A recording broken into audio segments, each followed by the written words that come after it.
Aquí está la carpetita repletita de documentación. Aquí está Sergio López desde Ingecon.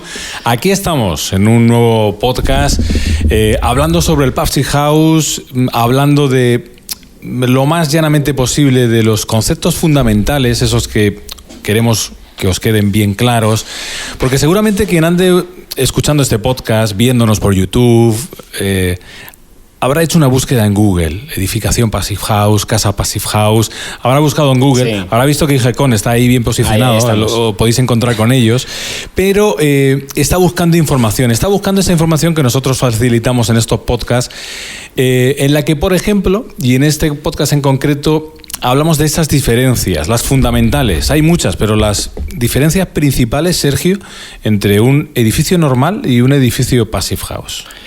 Pues si quieres, Javi, lo que vamos a hacer es hacer un recorrido por los 5 principios básicos del Passive House, sí. Y vamos comentando las diferencias a grosso modo, sin entrar en ámbitos técnicos. Eso es. Las diferencias principales que hay de construir con como se ha construido siempre, una construcción convencional a Passive House, ¿vale? Pues lo esquematizamos así, en 5 puntos, en 5 principios, los 5 pilares de un Passive House, ¿no? Y empezamos... Lo comentábamos en el podcast anterior. Mucha gente confunde Passive House con solamente aislar un montón. Sí. El aislamiento es importante en un Passive House. El aislamiento es un principio básico, es un principio muy importante, pero Passive House, como decíamos, no es solo aislamiento. Entonces, diferencias entre el aislamiento que se proyecta una construcción convencional de una Passive House, principalmente, es no solamente por dimensión, que también, o sea, quiero decir, me explico. Una Passive House normalmente lleva más aislamiento que una construcción convencional, sí. Pero no solamente eso, que es lo que primero viene a la cabeza, sino también la planificación y la continuidad que le damos al aislamiento en una construcción Passive House. No se trata de ponerse un abrigo muy gordo, sino que ese abrigo esté bien construido, exacto. Se ciña bien al cuerpo, no haya fugas, ¿no? Correcto. Hay que planificar la envolvente térmica para que el aislamiento desde el suelo, pasando por los muros lo más al exterior posible y uniendo en cubierta, pues tengamos una envolvente totalmente cerrada, sin puntos de fuga o sin puntos sin aislar. Esto en una construcción convencional pues no se planifica de este modo. Sin ir más lejos, pues cuando en una construcción convencional hacemos una vivienda en planta baja, normalmente el suelo no se aísla. Por ejemplo. No se aísla, entonces nuestro aislamiento en una construcción convencional parte de la fachada. Entonces, si la parte horizontal, donde nosotros no estamos aislando, pues ya ahí tenemos un corte del aislamiento bestial. Por muy aisladas que estén las paredes, por mucho que nos vendan que hay una cámara enorme entre la fachada y... Claro, puedes aislar muy bien la fachada, pero el aislamiento no es solamente aislar la fachada, es dar continuidad a fachada, suelo y cubierta. Eso es. Dar continuidad al aislamiento. En Passive House hay mucha meticulosidad en eso, o sea, hay que planificar cómo va a ir el aislamiento para que no se corte y en caso de que se corte, que hay un puente térmico, pues porque hacer esa planificación mal implica echar por tierra casi el proyecto al completo. Claro. Sí, en Passive House no se permitiría, porque tú tienes que aportar unos cálculos y una planificación del aislamiento que si no tiene continuidad es muy difícil que tú veas hacer que eso se certifique. Quedaos con la frase de Sergio, si es así no se certificaría, porque las viviendas, y al final de lo que hablamos de término Passive House, es que todo al final pasa por un riguroso examen para poder certificarse. Y de algún modo nosotros como constructora, para certificar una vivienda Passive House hemos de pasar una auditoría externa.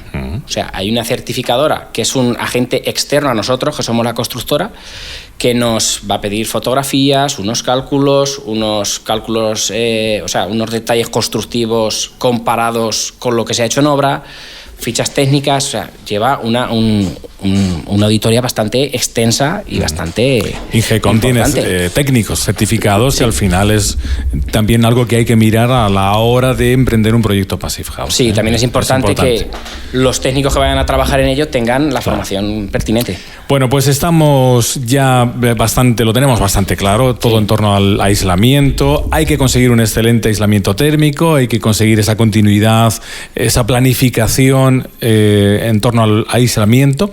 Y dentro de ese proyecto, pues otro punto que se pone encima de la mesa. Hablamos de ventanas, de puertas, que suelen ser puntos de fuga, que suelen ser puntos débiles. Entonces hay que pensar muy bien también qué tipo de ventanas, qué tipo de carpintería se pone en nuestra vivienda. Claro, en una Passive House tienes que ir sí o sí a ventanas de altas prestaciones, ¿vale? En una construcción convencional puedes poner ventanas mucho más livianas, a nivel, unas ventanas de una calidad mucho más baja y cumplirías con el código técnico, pero aquí partes de unas ventanas de altas prestaciones. Pero aún así, vamos a establecer que las ventanas en una construcción convencional ya es un punto en el que se tiene en cuenta y que ponemos buenas ventanas en una construcción convencional. Entonces, la principal diferencia, yo diría que es la instalación de la ventana. En una vivienda Passive House se cuida mucho que la instalación de la ventana no genere puente térmico y que se haga de modo hermético, procurando que la unión de ventanas y muro no tengamos ahí una pérdida de hermeticidad, o sea, entrada y salida de aire. Exactamente, claro. ¿Vale? Y luego también requiere una planificación en proyecto de las ventanas en cuanto a su dimensión y al sombreamiento de estas, para conseguir que en invierno tengamos captación solar, o sea, calentemos la casa con el sol y no nos impida ningún sombreamiento hacerlo. Y en verano, no sé si he dicho en invierno, en verano, en invierno tener la mayor captación solar y en verano todo lo contrario. Disponer de sistemas de sombreamiento para evitar que nos caliente la casa en verano. Fijaos que al final todo se piensa, nada se deja al azar, ¿no? Se piensa en, bueno, hacia dónde estamos orientados, cuál va a ser esa luminosidad durante el año. Es muy común que en una vivienda Passive House las ventanas que están al norte sean chiquititas, lo indispensable para dar luz a las estancias, y en una orientación sur tengamos grandes ventanales para tener esa captación de calor en invierno. Luego, en verano, sabes que tienes que proteger con unos sombreamientos. Ya lo hemos dejado entrever. Hablábamos de un excelente aislamiento térmico, hablamos de esas altas prestaciones que deben tener las ventanas, las puertas de nuestra vivienda Passive House, y ya se dejaba entrever el siguiente término. Construir sin puentes térmicos, Sergio, que al final también es cómo se coloca todo, pero qué se coloca, pero también cómo se coloca, ¿no? Claro, en construcción convencional tenemos asumido que hay puentes térmicos y ahí están. No se calcula lo que vamos a perder por esos puentes térmicos. No viene en la escritura. Eso no viene en la escritura. ¿Tiene usted una vivienda con 10 puentes térmicos? No. No, exactamente. Entonces, sin ir más lejos, por ejemplo, una construcción convencional que estamos aislando entre muros, ¿vale? Tú tienes un cerramiento de fachada, un muro al interior y aíslas de forjado a forjado. Pues los frentes de los forjados no los estás aislando. Ya. Eso, cuando le vaya a pegar el sol en verano, ese hormigón se va a calentar mucho y te va a meter mucha energía dentro. Vas a tener ahí un hornillo, estupendo. Exacto, ese es el puente térmico más evidente, o un voladizo, un trozo de forjado que sale hacia el exterior con toda la captación de frío y calor que va a hacer ese forjado y lo va a transmitir dentro. Pues un puente térmico, lo principal es como todo en Passive House, es planificar, ¿vale? Hay que planificar que no los haya, y en el caso de que los haya, ¿qué hacemos? Los calculamos y sabemos, se mete en el balance energético para saber qué cantidad de energía vamos a perder por ese puente térmico. Eso es. Eso en construcción convencional nadie te obliga a calcular puentes térmicos y... Sí, al final también me imagino que será cuestión de compensar, saber con qué se cuenta y bueno, pues con esos datos y con esa valoración inicial, saber cómo rematar el conjunto de la mejor manera. Exacto. Es planificar, intentar evitarlos, y en el caso de que no se puedan evitar, pues calcularlos y tenerlos en cuenta de la penalización que nos va a suponer ese puente térmico. En una construcción normal, hablábamos fuera de antena, hablábamos fuera de micrófono hace un ratito, pues de mi edificio, por ejemplo. Sí. Un edificio con ya bastantes años y demás, donde ese tipo de conceptos no existían, imagino, cuando se edificó, y que por mucha inversión que tú hagas en calefacción, en mantenerte calentito en invierno, al final tienes muchísimos puntos de fuga en una vivienda, ¿no? Claro, tú puedes tener una calefacción muy eficiente, que consuma muy poquito, pero es tantos puntos que tienes que te están entrando frío en invierno, que es muy difícil solventarlos. Puedes intentar que la calefacción sea buena, pero vas a necesitar mucha calefacción. Y Passive House es lo contrario, necesitar muy poca calefacción. A eso vamos, y eso es lo que estamos intentando explicar. Cuarto punto, cuarta diferencia importante entre una construcción convencional y una Passive House. Hablamos de construcciones herméticas, casi herméticas. Cuéntanos, Sergio. Sí. Yo diría que el punto de la hermeticidad y el que viene después, que es de la ventilación, son los puntos más diferenciadores con respecto a la construcción convencional. Uh-huh. El tema hermeticidad, el concepto de hermeticidad, es un concepto que en la construcción convencional no se ha tratado nunca. Es decir, una construcción convencional dice, oye, ¿cuál es la capa hermética? No se define una capa hermética. Entonces, estamos intentando hacer viviendas que aíslen, pero si no son herméticas, vas a tener fugar de aire por ejemplo, entre la unión de la ventana y del muro que comentábamos. Sí. Pues ahí puede estar saliendo y entrando, o por la perforación de la envolvente con instalaciones, por ahí también entra y sale aire, sin ir más lejos. Cuando tú abres la ventana para ventilar, pues estás generando corrientes de aire. Estás metiendo aire del exterior. Entonces, en Passive House se planifica una capa hermética que en toda la envolvente, todo el recorrido de la envolvente de la vivienda, y si en algún punto lo vamos a perforar, se sella para que no haya ninguna fuga. Uh-huh. ¿Cómo sabemos si nuestra casa es hermética? Hacemos test de hermeticidad para saber cómo es de hermética nuestra vivienda. Uh-huh. Y si queréis seguir investigando en Internet, si seguís las redes sociales de Ingecon, si lo buscáis por su página de Facebook, por Twitter y demás, habéis puesto más de un vídeo, ¿no? Haciendo estos tests. Haciendo esos tests en los que se comprueba, y veis en esos vídeos perfectamente qué tipo de pruebas se hacen y los resultados que se consiguen, ¿no? Yo siempre el día que toca una prueba de hermeticidad, yo siempre digo que sometemos la vivienda a examen. Es un examen en toda regla, ¿no? Al final miráis un número y esto se aprueba o se suspende, ¿no? El estándar Passive House nos limita esa hermeticidad a 0,6 renovaciones hora en esa prueba. ¿Vale? 0,6 renovaciones hora. Exacto. Sometiendo la vivienda a sobrepresión y luego a depresión, o sea, hinchando el globo y luego sacando aire, vemos a 50 pajales, ¿vale? A una presión determinada metemos aire, vemos lo que perdemos, ¿vale? Y está limitado a 0,6 renovaciones hora. ¿Qué pasa si hacemos un test en una vivienda convencional, un test de hermeticidad, que normalmente no se hace, pero qué pasa cuando lo hemos hecho? Porque se han hecho. Es que es como un tubo, ¿no? Entra y sale. Claro. Luego, en casos así, se han hecho test de hermeticidad en construcciones convencionales, que en vez de 0,6 que te limita el Passive House, puedes tener en esa prueba, pues, 6 renovaciones hora, 8 renovaciones hora, según por 10 renovaciones hora. Sí, sí. O sea, tú puedes estar helando bien, pero tu casa, cuando hace viento, entra el aire por todos los sitios. Claro. Entonces, el aire te va a entrar en enero, imagínate. Entra de todo menos caliente, ¿no? Exacto. Entonces, no es solo aislar, que la hermeticidad es un punto. Perfecto, es un punto muy importante. Bueno, pues lo tenemos presente y vamos a por el último, Sergio. Vamos a por, quizás, no sé si será el punto en el que más dudas puede tener la gente cuando les planteáis un proyecto Passive House. Eso de tener la necesidad de montar un sistema de ventilación mecánica.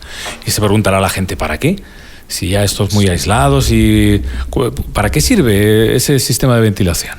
Pues un sistema de ventilación mecánica controla el aire que entra y sale de la vivienda, lo vas a tener controlado a través de la ventilación.